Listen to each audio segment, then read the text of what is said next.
السلام علیکم ورحمۃ اللہ وبرکاتہ۔ اللہم صلی علی سیدنا شفیعنا نبینا حبیبنا مولانا محمد طب القلوب و دوائها و عافیت الابدان و شفائها و نور الابصار و ضیائها و علی آلہ و صحبہ دائما ابدا۔ بسم اللہ الرحمن الرحیم۔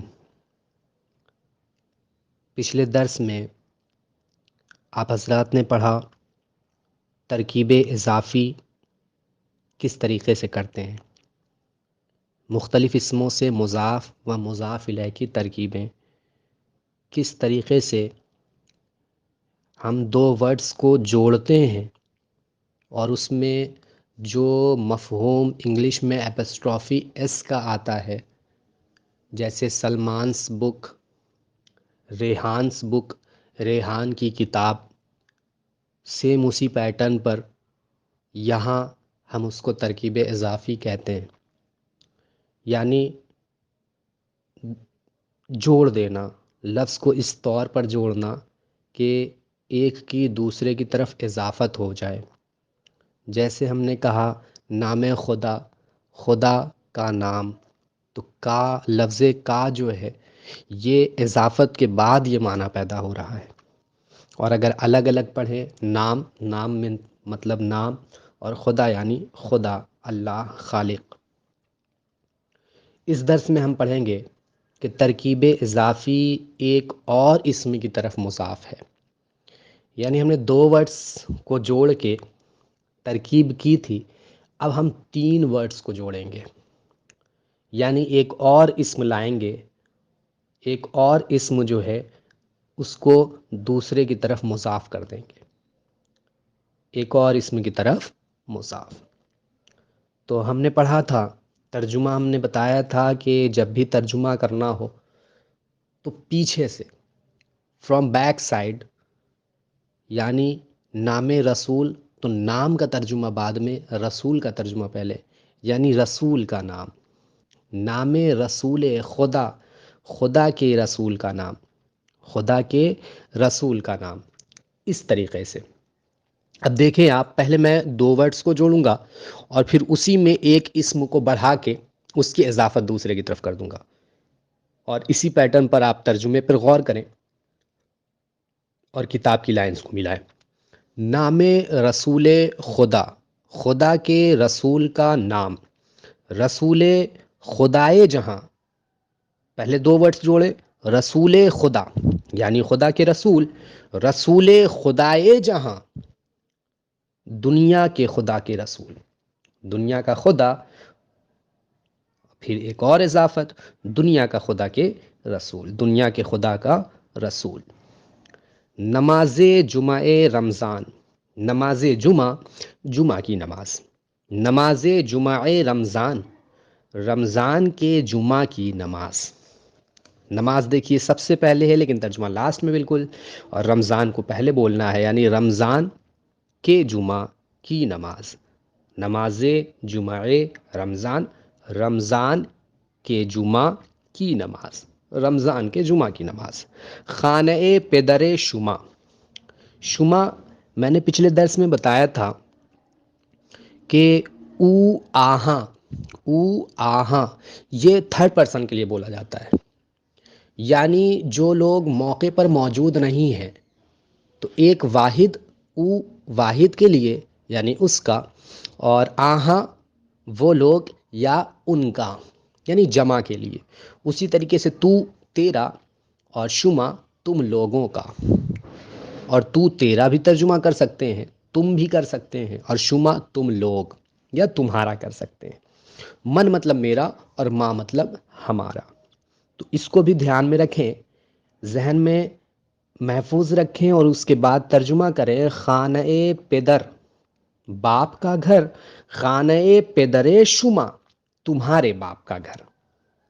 اور میں نے ٹرانسلیٹ جو کیا تھا تو شما کا دو ترجمہ بتایا تھا، ایک تمہارا اور ایک تم لوگوں کا۔ خانہ پدر شما، تمہارے باپ کا گھر۔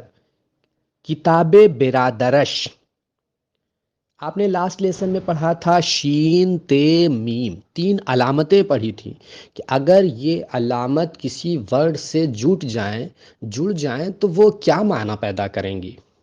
تو شین جس کے ساتھ بھی جڑے گا، جیسے یہاں پر آپ دیکھ رہے ہیں برادرش، شین جڑا برادر کے ساتھ، تو اس کا ترجمہ ہم کریں گے اس کا بھائی. اگر برادرت ہوتا تو تیرا بھائی، برادرم ہوتا تو میرا بھائی. یعنی شین تے میم، شین یعنی اس کا، تے یعنی تیرا، اور میم یعنی میرا.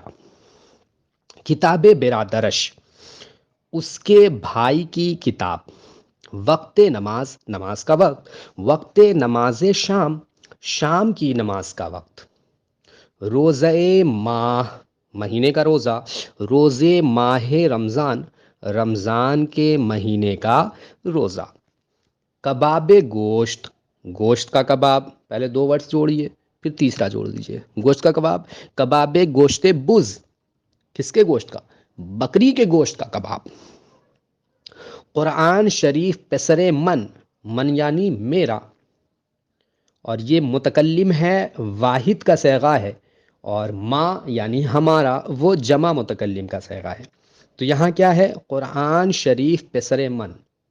جمع متکلم اور واحد متکلم سے آپ یہ سمجھیں کہ جو حضرات اس لفظ سے واقف نہیں ہیں تو وہ سمجھ سکتے ہیں فرسٹ پرسن. فرسٹ پرسن جو بولنے والا ہے، جو بات کرنے والا ہوتا ہے، وہ فرسٹ پرسن ہوتا ہے. اور جو موقع پر موجود ہو کے بات کو سنتا ہے، that is the second person. اور جو وہاں موجود نہ ہو، موقع پر موجود نہ ہو، غائب ہو، تو وہ تھرڈ پرسن ہوتا ہے. اسی اعتبار سے اسی کو ہم اردو میں غائب، حاضر اور متکلم سے تعبیر کرتے ہیں. حکم خدائے جہاں، ہاں یہ ترجمہ کر لیں. قرآن شریف پسر من، میرے بیٹے کی قرآن شریف. حکم خدا، خدا کا حکم. حکم خدائے جہاں، دنیا کے خدا کا حکم. دل مرد خدا، مرد کا ترجمہ مرد ہوتا ہے لیکن یہ خدا کی طرف منسوب ہے. تو دل مرد خدا یعنی خدا کے بندے کا دل. یہاں بندے کا ترجمہ کریں گے، خدا کے بندے کا دل. خانہ برادرم، دیکھیے یہاں میم جڑا ہوا ہے برادر کے ساتھ. خانہ برادر یعنی بھائی کا گھر، اور برادرم یعنی میرے بھائی کا گھر. خانہ برادرم، میرے بھائی کا گھر. چشم آہوئے تو، چشم آہوئے تو، تیرے ہرن کی آنکھ. چشم آہو یعنی ہرن کی آنکھ، چشم آہوئے تو یعنی تیرے ہرن کی آنکھ. پائے پدر، باپ کا پیر. پائے پدرش، اس کے باپ کا پیر. چاقوئے پسر، بیٹے کا چاقو. چاقوئے پسر محمود، محمود کے بیٹے کا چاقو. اضافت آپ دیکھتے جائیں کہ پہلے میں نے 2 کو الگ کیا ہے اور پھر تیسرے والے کو جوڑ رہا ہوں، تو آپ بھی اس چیز کو دھیان میں رکھیں. چاقوئے پسر یعنی بیٹے کا چاقو. چاقوئے پسر محمود، محمود کے بیٹے کا چاقو. کارد برادر احمد، احمد کے بھائی کی چھری. اسپِ برادر شما، تمہارے بھائی کا گھوڑا. اسپِ برادر بھائی کا گھوڑا، اسپِ برادر شما تمہارے بھائی کا گھوڑا. یہ ترکیب اضافی کے 2 لیسن جو میں نے پڑھائے، پچھلا لیسن اور یہ لیسن، یہ ملا کے یہ بحث جو ہے مکمل ہوتی ہے. اس کے بعد انشاءاللہ عز و جل ہم اگلے درس میں، اگلے لیسن میں پڑھیں گے صفت اور موصوف کی ترکیبیں. تو صفت، جیسا کہ آپ جانتے ہیں کہ صفت کہتے ہیں کوالٹی کو. صفت is the good quality. Good qualities کو ہم صفت کہتے ہیں، اور موصوف کہتے ہیں the one who have good behaviour well behaviour, یعنی ایسا شخص جو اچھا برتاؤ کرنے والا ہو. یا یہ کہہ لیں کہ صفت کوالٹی کو کہتے ہیں، اور جس کے اندر کوالٹیز موجود ہوں، یعنی جس کی صفت بیان کی جائے، سیدھا سیدھا کریں، جس کی صفت بیان کی جائے وہ موصوف، اور جو کوالٹی کی بات ہم کر رہے ہیں دیٹ از دا صفت. یہ دونوں میں ڈفرنس ہے. مثال آپ دیکھ لیں، پسر خوشخو یعنی اچھی عادت والا لڑکا.